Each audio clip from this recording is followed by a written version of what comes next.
ഈ വർഷത്തെ ദാദാ സാഹേബ് ഫാൽക്കെ പുരസ്കാരം മോഹൻലാലിന്. ഇന്ത്യൻ സിനിമയിലെ പരമോന്നത പുരസ്കാരമാണിത്. 23-ന് പുരസ്കാരം നൽകും.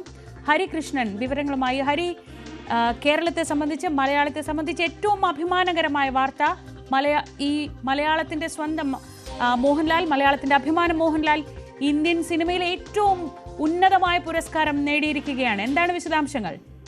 തീർച്ചയായും ശ്രീജ, അങ്ങനെ തന്നെ പറയേണ്ടി വരും. പ്രത്യേകിച്ച് കേന്ദ്ര സർക്കാർ നൽകിയ ഏറ്റവും വലിയ പുരസ്കാരം ദാദാ സാഹേബ് ഫാൽക്കെ പുരസ്കാരം കേരളത്തിന്റെ മണ്ണിലേക്ക്, ലാലേട്ടന്റെ കൈകളിലേക്ക് എത്തുന്നു എന്ന് പറയുന്നത് തന്നെ മലയാളികൾക്ക് ഏറ്റവും വലിയ അഭിമാനകരമായ കാര്യം കൂടി തന്നെയാണ്. കാരണം ഇന്ന് പുരസ്കാരം പ്രഖ്യാപിക്കുമെന്ന് പറഞ്ഞിരുന്നെങ്കിൽ പോലും പല പേരുകൾ ഇതുമായി ബന്ധപ്പെട്ട് ഉയർന്നിരുന്നതാണ്.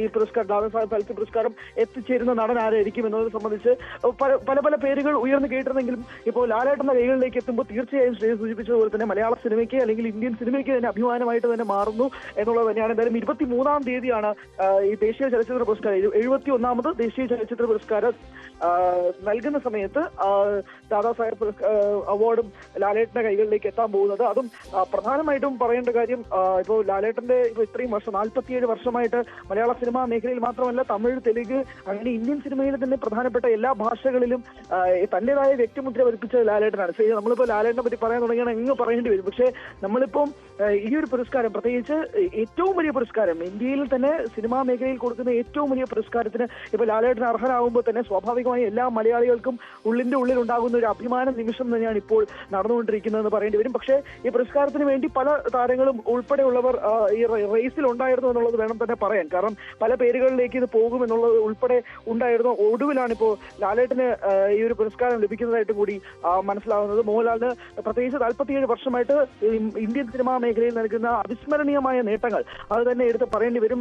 ദേശീയ പുരസ്കാരങ്ങൾ ഉൾപ്പെടെ, കേരള സംസ്ഥാന പുരസ്കാരങ്ങൾ നൽകിയത് ഉൾപ്പെടെ അദ്ദേഹം ചെയ്ത വേഷങ്ങൾ, കഥാപാത്രങ്ങൾ, അദ്ദേഹം ഒരു നിർമ്മാതാവാകുന്നു, സംവിധായകനാകുന്നു, ലെജൻഡറി ആക്ടർ എന്ന രീതിയിൽ തന്നെ ഇപ്പൊ മിനിസ്റ്റർ ഓഫ് ഇൻഫർമേഷൻ ബ്രോഡ്കാസ്റ്റിംഗ് നൽകുന്ന പോസ്റ്റ് തന്നെ legendary actor, director and producer എന്നാണ്. ഇപ്പൊ ലാലേട്ടൻ സംവിധാനം ചെയ്ത ആകെ ഒരു സിനിമയാണ്, അത് കഴിഞ്ഞ വർഷം ആണ് റിലീസ് ചെയ്തത്. നിർമ്മാതാവായി 2000 മുതൽ ആശീർവാദ് സിനിമാസിന്റെ ബാനറിൽ മോഹൻലാൽ നടനായ 1979 മുതൽ തിരനോട്ടം തൊട്ട് ആരംഭിച്ച ആ സിനിമ ചരിത്രം 2025 ഇപ്പോൾ ഏറ്റവും ഒടുവിൽ നിൽക്കുന്ന വൃഷഭ കഴിഞ്ഞ ദിവസത്തിന്റെ ടീസർ പോലും പുറത്തു വന്നതും ആരാധകർ ഞെട്ടിപ്പിക്കുന്ന രീതിയിലായിരുന്നു. അങ്ങനെ ഓരോ വർഷവും ഞെട്ടിച്ചുകൊണ്ടിരിക്കുന്ന ലാലേട്ടൻ ഈ വർഷം തന്നെ എടുത്തു നോക്കുകയാണെങ്കിൽ കമേഴ്ഷ്യൽ സിനിമാ മേഖലയിൽ തന്നെ മോഹൻലാൽ ബോക്സ് ഓഫീസിൽ നൽകിയ കാര്യം ഒന്ന് ആലോചിച്ച് നോക്കിയ ശ്രീജ. 500 കോടിയിൽ പരം രൂപ മാത്രമാണ് ആ ഒറ്റ നടന്റെ സിനിമ ഈ ഒരു മലയാള സിനിമ ഇൻഡസ്ട്രിക്ക് 2025 മാത്രം ലഭിച്ചത്. അതും 47 വർഷത്തെ തന്റെ കരിയറിൽ 2025 500 കോടി രൂപ സംഭാവന ചെയ്യുക എന്ന് പറയുന്നതും നിസ്സാരപ്പെട്ട കാര്യമില്ല. അങ്ങനെ ഓരോ വർഷം കഴിയുന്നതോറും ലാലേട്ടൻ ഇങ്ങനെ തിളങ്ങിക്കൊണ്ടിരിക്കുകയാണ്. അങ്ങനെ ഏറ്റവും ഒടുവിൽ ഇപ്പോൾ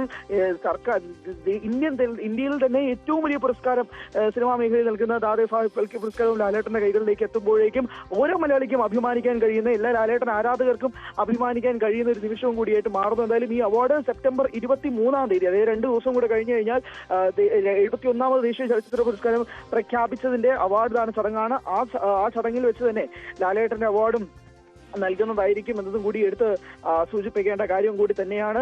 നമ്മൾ സൂചിപ്പിച്ചതുപോലെ തന്നെ 47 വർഷത്തെ അദ്ദേഹത്തിന്റെ സിനിമാ ജീവിതം, നമുക്ക് അദ്ദേഹത്തിന്റെ ആദ്യ സിനിമയെ തിരനോട്ടം പോലെ തന്നെ നമ്മളൊന്ന് തിരിഞ്ഞു നോക്കിക്കഴിഞ്ഞാൽ എത്രയോ എണ്ണമറ്റ കഥാപാത്രങ്ങൾ, എത്രയോ കഥാപാത്രങ്ങൾ നമ്മുടെ മുന്നിൽ കൂടെ ഇപ്പോൾ പോകുന്നു. അതെല്ലാം അങ്ങനത്തെ അദ്ദേഹത്തിന്റെ ആ ഒരു സിനിമാ ജീവിതം തന്നെ മുഴുവൻ, അദ്ദേഹത്തിന്റെ ജീവിതം ഒരു തുറന്ന പുസ്തകമാണ് മലയാളികൾക്ക് മുന്നിലേക്ക്. അപ്പോൾ ഓരോ ദിവസവും ലാലേട്ടൻ ഡയലോഗുകളും ലാലേട്ടന്റെ റെഫറൻസും പോകാത്ത ഒരു ദിവസം പോലും നമ്മുടെ ഒരാളുടെയും ജീവിതത്തിലും പോലും ഉണ്ടാവാറുമില്ല. അങ്ങനെ ഓരോ ദിവസവും ലാലേട്ടൻ ഇങ്ങനെ കടന്നു പോയിക്കൊണ്ടിരിക്കുന്നു. അതിപ്പോ സിനിമയിൽ മാത്രമല്ല, ടെലിവിഷൻ റിയാലിറ്റി ഷോയിലായിക്കോട്ടെ, അങ്ങനെ എല്ലാ ദിവസവും TV-യിലായാലും തിരശ്ശീലയിലായാലും എല്ലായിടത്തും മോഹൻലാൽ എന്ന് പറയുന്ന വ്യക്തി നമുക്ക് ചുറ്റും എപ്പോഴും ഉണ്ട്. എല്ലാ ദിവസവും നമ്മൾ ലാലേട്ടനെ കാണുന്നുണ്ടെന്ന് വേണം തന്നെ പറയാൻ. അങ്ങനെ മോഹൻലാലിന് ഈ ഒരു ദാദാ സാഹേബ് ഫാൽക്കെ പുരസ്കാരം ലഭിക്കുന്നതോടുകൂടി തന്നെ ഇത് വീണ്ടും ഒരു വലിയ സർക്കിൾ കവർ ചെയ്യുകയാണ് മോഹൻലാൽ എന്ന് തന്നെ പറയേണ്ടി വരും. അദ്ദേഹം കൈവരിക്കാത്ത അവാർഡുകളെല്ലാം അതിനെല്ലാം കൂടി ഒരു വലിയ സർക്കിളായിട്ട് ദാദാ സാഹേബ് ഫാൽക്കെ പുരസ്കാരവും കൂടി അദ്ദേഹത്തിന് ലഭിക്കുമ്പോഴേക്കും, പ്രത്യേകിച്ച് Mohanlal's remarkable cinematic journey inspires generation എന്നാണ്. തലമുറകളോളം അദ്ദേഹത്തിന്റെ സിനിമാ ജീവിതം, സിനിമാ മേഖല ഒട്ടാകെ തന്നെ അദ്ദേഹത്തിനെ ഉറ്റുനോക്കുക എന്നൊക്കെ എത്രയോ തലമുറകൾ നമ്മൾ എടുത്തു നോക്കുകയാണെങ്കിൽ 5 തലമുറകൾ ഒരേ രീതിയിൽ അദ്ദേഹത്തെ നോക്കുകയാണെന്ന് പറയേണ്ടി വരില്ലേ. നമ്മുടെ മുകളിലത്തെ തലമുറയിൽ, നമ്മുടെ താഴത്തെ തലമുറയിൽ എല്ലാവരും വലിയ ഐഡലായിട്ട് കൊണ്ടു നടക്കുന്നത് തന്നെയാണ് ലാലേട്ടൻ. അതിപ്പോ നമ്മൾ ക്ലാസിക്സ് എടുത്തു നോക്കിയാൽ പോലും 1980 മുതൽ 90, 95 വരെ അദ്ദേഹം ചെയ്ത ക്ലാസിക്കൽ സിനിമകൾ. അതിനുശേഷം അദ്ദേഹം കമേഴ്ഷ്യൽ മീറ്ററിലോട്ട് മാറിയപ്പോൾ കമേഴ്ഷ്യലിന് ഇന്ന് മലയാള സിനിമയ്ക്ക് ഒരു പേരുണ്ടെങ്കിൽ അത് മോഹൻലാലാണ്. അത് കമേഴ്ഷ്യൽ സിനിമകൾക്ക്. അതുകൊണ്ടാണ് ഞാൻ ബോക്സ് ഓഫീസിൽ ഉദാഹരണം തന്നെ പറഞ്ഞത് 500 കോടി രൂപയ്ക്ക്.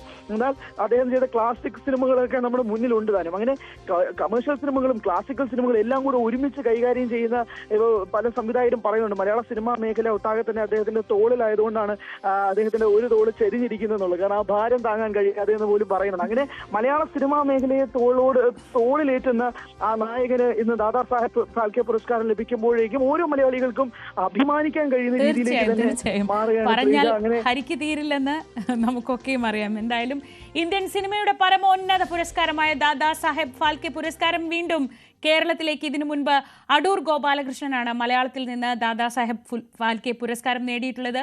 ശ്രദ്ധിക്കേണ്ട ഒരു കാര്യമുണ്ട്, മലയാളത്തിൽ നിന്ന് ആദ്യമായിട്ടാണ് ഒരു അഭിനേതാവിന് ദാദാ സാഹേബ് പുരസ്കാരം കിട്ടുന്നത് എന്ന പ്രത്യേകതയുണ്ട്. ഇതിനു മുൻപ് തൊട്ടുമുൻപ് ഫാൽക്കെ പുരസ്കാരം നേടിയത് ബോളിവുഡ് ഇതിഹാസ താരമായ മിഥുൻ ചക്രവർത്തിയായിരുന്നു. അങ്ങനെ കേരളത്തിനും മലയാളത്തിനും ഏറ്റവും സന്തോഷകരമായ ഒരു വാർത്തയോടെ ഈ ബുള്ളറ്റിൻ